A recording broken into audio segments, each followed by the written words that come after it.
പിലാമന്തോൾ മൂസിന്റെ ഇല്ലം British മലബാറിൽ വള്ളുവനാട് താലൂക്കിൽ പിലാമന്തോൾ അംശത്തിൽ പിലാമന്തോൾ ദേശത്താണ്. ഈ ഇല്ലക്കാർ പണ്ട് സാമൂതിരിപ്പാട് തമ്പുരാന്റെ ഇഷ്ടന്മാരും പ്രത്യേക ദൈവന്മാരും വൈദ്യ വിഷയത്തിൽ അതീവ വിശുദ്ധന്മാരും സുപ്രസിദ്ധന്മാരുമായിരുന്നു. ആ സ്ഥിതിക്ക് ഇപ്പോഴും വലിയ വ്യത്യാസമൊന്നും വന്നിട്ടില്ല. പണ്ടൊരിക്കൽ അന്ന് നാട് വാണിരുന്ന തിരുവിതാംകൂർ മഹാരാജാവ് തിരുമനസിലേക്ക് അതികഠിനമായ ഒരു ശീലായ്മ, അതായത് വയറ്റുവേദന ഉണ്ടാവുകയും തിരുവിതാംകൂറിലെ കൊച്ചിയിലെയും മറ്റുമുള്ള പ്രസിദ്ധരായ സകല വൈദ്യന്മാരെയും പഠിച്ച പണിയെല്ലാം നോക്കിയിട്ടും അത് ഭേഗമാകാതിരിക്കുകയും ചെയ്യുകയാൽ ഒടുക്കൽ പിലാമന്തോൾ മൂസിനെ വരുത്തണമെന്ന് നിശ്ചയിച്ച് അങ്ങോട്ടേക്ക് ആളയച്ചു. മുമ്പുണ്ടായിരുന്ന പിലാമന്തോൾ മൂസ്മാരെ കുറിച്ചുള്ള കേൾവി നിമിത്തമായിട്ടാണ് അങ്ങോട്ടേക്ക് ആളയച്ചിരുന്നത്. എന്നാൽ അക്കാലത്ത് അവിടെ പ്രായപൂർത്തി വന്നവരോ വൈദ്യവിദ്യ അഭ്യസിച്ചവരോ ആയ പുരുഷന്മാർ ആരും തന്നെ ഉണ്ടായിരുന്നില്ല. ഏകദേശം 14 വയസ്സ് മാത്രം പ്രായമായ ഒരു ഉണ്ണിമൂസ് മാത്രമേ അവിടെ ഉണ്ടായിരുന്നുള്ളൂ. ഉപനയനവും സമാവർത്തനവും കഴിഞ്ഞിരുന്നുവെങ്കിലും വൈദ്യവിഷയകവുമായി യാതൊന്നും അവിടുന്ന് പഠിച്ചിരുന്നില്ല.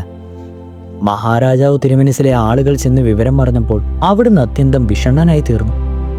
എന്റെ പൂർവന്മാർ മഹായോഗ്യന്മാരും വലിയ വൈദ്യന്മാരും വൈദ്യവിഷയവുമായി പല അത്ഭുത കർമ്മങ്ങൾ ചെയ്തിട്ടുള്ളവരും പ്രസിദ്ധന്മാരുമായിരുന്നതിലാണല്ലോ മഹാരാജാവ് കൽപ്പിച്ച് ഇവിടെ ആളയിക്കുവാൻ ഇടയായത്.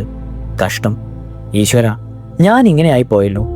എൻ്റെ അച്ഛൻ എനിക്ക് ബാല്യമായിരുന്നപ്പോൾ തന്നെ മരിച്ചു പോയതിനാലാണല്ലോ എനിക്കൊന്നും പഠിക്കുവാൻ കഴിയാഞ്ഞത്.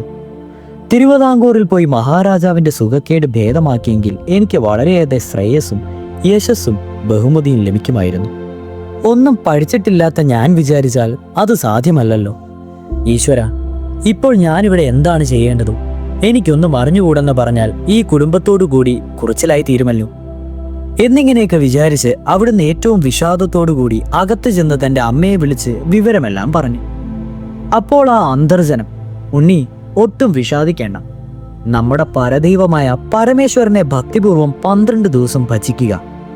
അദ്ദേഹം എന്തെങ്കിലും നിവൃത്തിയുണ്ടാക്കി തരും. ഭജനം കഴിഞ്ഞിട്ട് ചെല്ലാമെന്ന് പറഞ്ഞ് മഹാരാജാവിന്റെ ആളുകളെ അയക്കുക. ഇപ്രകാരം പറഞ്ഞു. അപ്രകാരം തന്നെ ഉണ്ണിമൂസ് പുറത്തു വന്ന മഹാരാജാവിന്റെ ആളുകളോട്, എനിക്കിപ്പോൾ അമ്പലത്തിൽ ഭജനമാണ്, അതിന് 12 ദിവസം കൂടിയുണ്ട്. അത് കഴിഞ്ഞാലല്ലാതെ വരുവാൻ എനിക്ക് നിവൃത്തിയില്ല.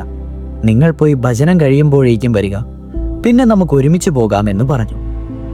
അത് കേട്ട് രാജപുരുഷന്മാർ, 12 ദിവസം കഴിഞ്ഞാൽ മതിയല്ലോ, അത്രയും ദിവസം കൊണ്ട് പോയി വരുവാൻ സാധിക്കുകയില്ല. സ്വൽപ്പം താമസിച്ചാലും ഒരുമിച്ച് കൊണ്ട് ചെല്ലാമെന്നാണ് കൽപ്പന.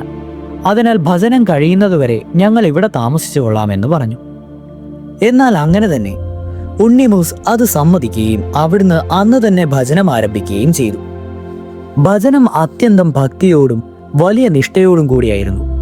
ഭജനം തുടങ്ങിയതിന്റെ 11-ാം ദിവസം രാത്രിയിൽ ഉണ്ണിമൂസ് അമ്പലത്തിൽ അടുക്കിൽ നിന്നിറങ്ങിയ സമയം ഒരു വൃദ്ധ ബ്രാഹ്മണൻ തന്റെ അടുക്കൽ വന്ന്, ഹേ, അങ്ങോട്ടും വ്യസനിക്കേണ്ട, അങ്ങ് തിരുവിതാംകൂറിൽ ചെന്ന് ഇതാ ഈ മരുന്ന് 3 നേരം കാഞ്ഞ വെള്ളത്തിൽ കലക്കി മഹാരാജാവിന് കൊടുക്കണം. ഇതുകൊണ്ട് നല്ല സുഖമാകും. മഹാരാജാവ് എന്തെങ്കിലും തന്നാൽ ഒന്നും വാങ്ങരുത്. എനിക്കിതൊന്നും വേണ്ട എന്ന് പറയണം. അപ്പോൾ പിന്നെ എന്താണ് വേണ്ടതെന്ന് മഹാരാജാവ് ചോദിക്കും.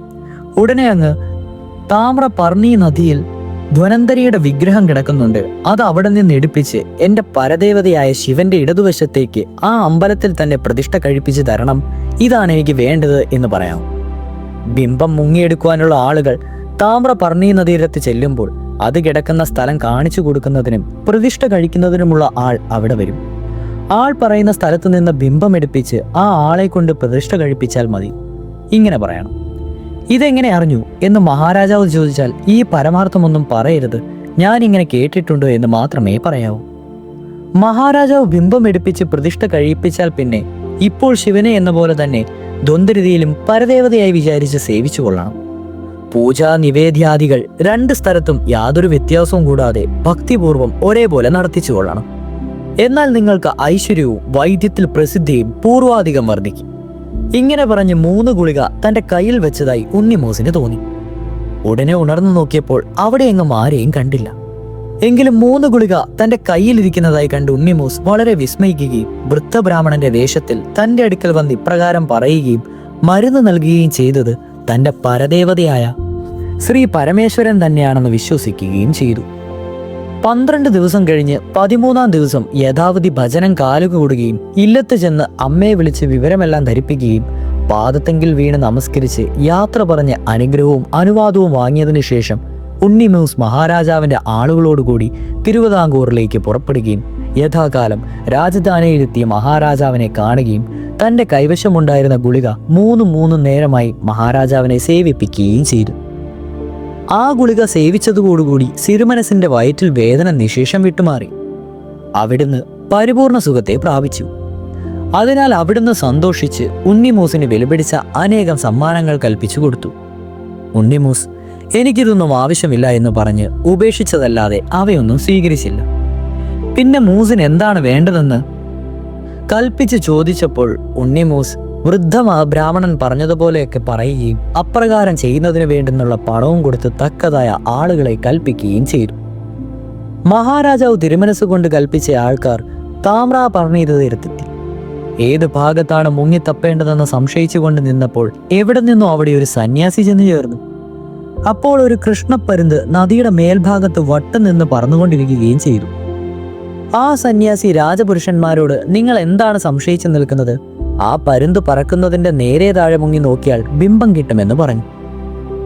മഹാരാജാവിന്റെ ആളുകൾ അവിടെ മുങ്ങിത്തപ്പുകയും ധന്വന്തരിയുടെ ഒരു ശിലാവിഗ്രഹം കണ്ടുകിട്ടുകയും ചെയ്തു. ബിംബം എടുത്ത് കരയ്ക്ക് കൊണ്ടുവന്നപ്പോൾ ആ സന്യാസി നിങ്ങൾ ഈ ബിംബം കൊണ്ടുപോയി പ്രതിഷ്ഠയ്ക്ക് വേണ്ടതൊക്കെ തയ്യാറാക്കുകയും പ്രതിഷ്ഠയ്ക്കുള്ള മുഹൂർത്തമാകുമ്പോൾ ഞാനിവിടെ വന്ന് പ്രതിഷ്ഠ നടത്തിക്കൊള്ളാമെന്ന് പറഞ്ഞിട്ട് അവിടെ നിന്ന് പോവുകയും ചെയ്തു. ആ സന്യാസി എവിടെ നിന്നാണ് വന്നതെന്നും എങ്ങോട്ടാണ് പോയതെന്നും ആർക്കും നിശ്ചയമില്ല. മഹാരാജാവിന്റെ ആളുകൾ ബിംബവും കൊണ്ട് പിലാമന്തോളെത്തി. ബിംബം അവിടെ പുഴയിൽ ജലാധിവാസം ചെയ്യുകയും മൂസിന്റെ പരദേവതയായ ശിവന്റെ അമ്പലത്തിൽ തന്നെ മുമ്പുണ്ടായിരുന്ന ശ്രീകോവിലിന്റെ ഇടതുവശത്തായി ഒരു ശ്രീകോവിൽ കൂടി പണിയുകയും പ്രതിഷ്ഠയ്ക്ക് ഒരു ശുദ്ധ മുഹൂർത്തം നിശ്ചയിക്കുകയും മുഹൂർത്ത സമയമായപ്പോൾ മേൽപ്പറഞ്ഞ സന്യാസി അവിടെ എത്തുകയും ബിംബം എടുത്തു കൊണ്ടുവരുവാൻ ആജ്ഞാപിക്കുകയും ചെയ്തു. ഉടനെ 2 ബ്രാഹ്മണ ശ്രേഷ്ഠന്മാർ പോയി ബിംബം എടുക്കുവാൻ നോക്കിയിട്ട് സാധിക്കായികയാൽ പിന്നെ 4-5 പേർ കൂടി പോയി. എന്നിട്ടും സാധിച്ചില്ല. കിം ബഹുന അസംഖ്യം ബ്രാഹ്മണന്മാർ കൂടി ശ്രമിച്ചിട്ടും ആ ബിംബം കിടന്ന സ്ഥലത്ത് നിന്ന് ഇളക്കിയെടുക്കുവാൻ പോലും കഴിഞ്ഞില്ല. ആര് വിചാരിച്ചാലും ബിംബം അവിടെ നിന്ന് ഇളക്കിയെടുക്കുവാൻ സാധിക്കുകയില്ലെന്ന് തീർച്ചയായപ്പോൾ ആ സന്യാസി ഒരു ജലപാത്രവും എടുത്തുകൊണ്ട് ആ സ്ഥലത്തേക്ക് ചെല്ലുകയും ഒരു കൈകൊണ്ട് നിഷ്പ്രയാസം ആ ബിംബം പുഴയിൽ നിന്ന് എടുക്കുകയും മറ്റേ കയ്യിലുണ്ടായിരുന്ന ജലപാത്രത്തിൽ വെള്ളം മുക്കിയെടുക്കുകയും ചെയ്തുകൊണ്ട് അമ്പലത്തിലെത്തി. മുഹൂർത്ത സമയത്ത് തന്നെ ബിംബം പ്രതിഷ്ഠിക്കുകയും ജലപാത്രത്തിൽ ഉണ്ടായിരുന്ന വെള്ളം കൊണ്ട് ബിംബത്തിന് അഭിഷേകം കഴിക്കുകയും ചെയ്തു. അന്നു മുതൽ പിലാമന്തോൾ മൂസന്മാർക്ക് ശിവനും ധനന്തുരിയും പരദേവന്മാരായി തീർന്നു. അവർ ഇന്നും ആ 2 ദേവന്മാരെയും ഒരേപോലെ സേവിക്കുകയും ആചരിക്കുകയും ചെയ്തു വരുന്നു.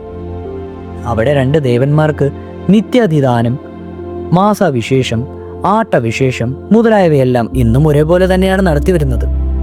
ആരെങ്കിലും അവിടെ വഴിപാട് കഴിയുകയാണെങ്കിലും 2 ദേവന്മാർക്കും ഒരുപോലെ തന്നെ വേണം. ഒരു കദളിപ്പഴം നിവേദിക്കുകയാണെങ്കിൽ അത് നടുവേ മുറിച്ച് 2 ഒരേപോലെ നിവേദിക്കണം. ഇങ്ങനെയെല്ലാമാണ് ഇപ്പോഴും നടന്നു വരുന്നത്.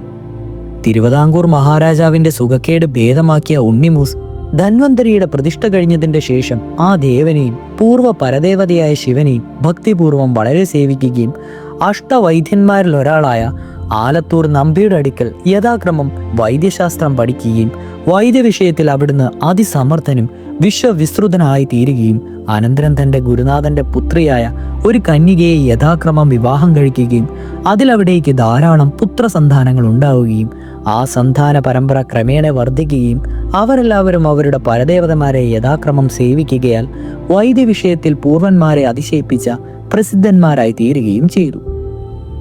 ധന്വന്തരിയെ പ്രതിഷ്ഠിച്ച സന്യാസി പ്രതിഷ്ഠാനന്തരം എങ്ങോട്ടും പോയില്ല.